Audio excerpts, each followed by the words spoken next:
గౌరవ ముఖ్యమంత్రి శ్రీ నారా చంద్రబాబు నాయుడు గారు ఆయన అపారమైన అనుభవం ఎందుకు కావాలని అడిగానంటే, మొదటి తారీఖు పెన్షన్లు రావాలి అంటే రాష్ట్ర ఆర్థిక లావాదేవీల్ని ఆయన అర్థం చేసుకున్నంత నేను కూడా అర్థం చేసుకోలేను. ఆయన సమర్థత కావాలి, ఆయన అనుభవం కావాలి. ఆయన్ని మేమందరం కలిపి వచ్చినందుకే ఆయన అనుభవమే ఈ రోజున మొదటి తారీఖు నేను గెలిపించగలిగాను, అందరినీ ముందుకు తీసుకురాగలిగా. అడ్మినిస్ట్రేటివ్ ఎక్స్పీరియన్స్ గౌరవ ముఖ్యమంత్రి శ్రీ నారా చంద్రబాబు నాయుడు గారికి ఉండటం, ఆయన దక్షత. మొదటి రోజు అందరికీ ఒక్క విలేజ్ వాలంటీర్ సహాయం లేకుండా, ఇది ఒక్క విలేజ్ వాలంటీర్స్ లేకపోతే మేము పథకాలు రావని చెప్పారు. మొత్తం ప్రభుత్వ శాఖనే వాడారు, అందరూ గ్రామ సచివాలయాలనే వాడారు. ఒక్కొక్క సచివాలయం నుంచి 10 మంది, మొత్తం తూర్పుగోదావరి జిల్లా, కాకినాడ జిల్లా నుంచి దాదాపు ఉన్న అన్ని సచివాలయం కొన్ని వేలాది మందిని కదిలించి ఒక్క పొద్దున 6 గంటలకు మొదలు పెడితే సాయంత్రం అయిపోయింది, మిగిలిన నెక్స్ట్ డే ఇచ్చేశారు. ఇలాంటి అనుభవం కావాలి. నా దగ్గరే ఉంది, చంద్రబాబు గారి దగ్గర అపారమైన అనుభవం ఉంది. నేను మనుషుల్ని కదపగలను, కలపగలను.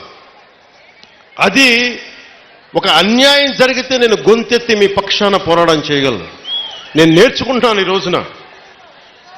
మొన్న పంచాయతీరాజ్ శాఖ వ్యవస్థ గురించి ఫైల్స్ చదువుతా ఉంటే ఒకటే అనిపించింది, శుభ్రంగా చిన్నప్పుడు డిగ్రీ పోస్ట్ గ్రాడ్యుయేషన్ చేసి చదివే తప్పుండేది కాదు అనుకున్నాను. అన్ని ఫైల్స్ చదువుతున్నాను రోజుకి. ఎప్పుడు నేను అకౌంట్స్ చూడాలి, నా పర్సనల్ అకౌంట్స్, మీ పబ్లిక్ అకౌంట్స్ కోసం నేను చూస్తా ఉన్నాను. మీకు రోడ్లు కానీ మాకు కొద్దిగా సమయం ఇవ్వండి. మీకు సింపుల్గా చెప్తున్నాను, మనకి 54 పంచాయతీలు కదా, మనకి 53 మన పిఠాపురంలోనే 54 పంచాయతీలు. 54 పంచాయతీలకి ఈ రోజున సమస్య నిధులు లేవు. మనకి నిన్న రివ్యూ చేస్తా ఉంటే కాకినాడలో క్రయ విక్రయాలు, భూముల అమ్మకాలు, క్రయం విక్రయాలు ఉంటే మనం స్టాంప్ డ్యూటీ కడతాం. ఒక ఉదాహరణకు 1000 రూపాయలు స్టాంప్ డ్యూటీ కడితే దానికి కనీసం 2% దాంట్లో డబ్బులు మనకు రావాలి, పంచాయతీలకి రావాలి. పంచాయతీలకి డబ్బులు మన స్టేట్కి వెళ్తున్నాయి కానీ అక్కడి నుంచి రావట్లా. అందుకే పంచాయతీలో నిధులు మనకి కులాలకి ఏదైనా కావాలన్నా నిధులు లేవు. ఏ మూల చూసినా నిధుల్ని అడ్డగోలుగా దారి మళ్లించేశారు. ఋషికొండ అనే ఒక ప్యాలెస్ కట్టడానికి 600 కోట్ల రూపాయలు వెచ్చించారు. ఎవరుంటారు అక్కడ?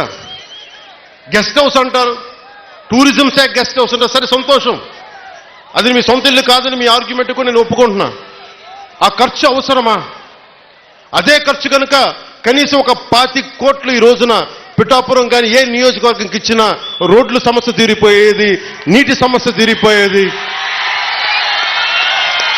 డబ్బుని ఎలా ఖర్చు పెడతాం? మీ ఇష్టారాజ్యంగా ఖర్చు పెట్టేస్తారా డబ్బు?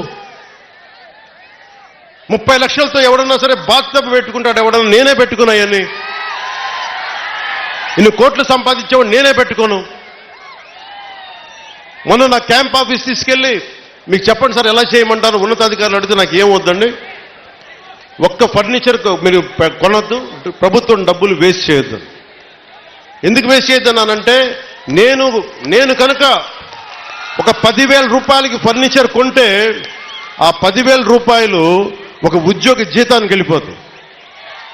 మన సెక్రటేరియట్ నుంచి నా దగ్గరికి వచ్చి మీరు అసెంబ్లీ సెషన్స్ వెళ్ళినందుకు దాదాపు మీకు 31,000 రూపాయలు మీకు రావాలి, సంతకాలు పెట్టండి అంటే, నేను నా పంచాయతీరాజ్ శాఖలో నిధులు లేవు, నేను అలా డబ్బులు తీసుకుంటాను, నాకు వద్దు. నేను చదివిస్తున్నాను, దీన్ని రెలింక్విష్ చేస్తున్నా. 30,000 నేను వదిలేస్తే ఒక ప్రభుత్వ ఉద్యోగికో ఒక కానిస్టేబుల్కో జీతాలకు వెళ్ళిపోతుంది. అంటే ఇంత బాధ్యతగా ఉండాలి అని నేను ముందుకెళ్తున్నా. నా ముందున్న చాలా బాధ్యతలు ఇచ్చారు మీరు. ఇందాక సాగునీటి గురించి చెప్పాను. చాలాసార్లు వర్మ గారు, కృష్ణరాజు గారు, మన జనసేన నాయకులు అందరూ కూడా నా దృష్టికి తీసుకొచ్చింది ఏలేరు శుద్ధగడ్డ ఆధునీకరణ. ఈ దాదాపు పెద్దాపురం నియోజకవర్గం నుంచి కూడా దీనికి ఫలితం ఉంటుంది. దీనిని ముందుకు తీసుకెళ్ళి నాకు కొద్దిగా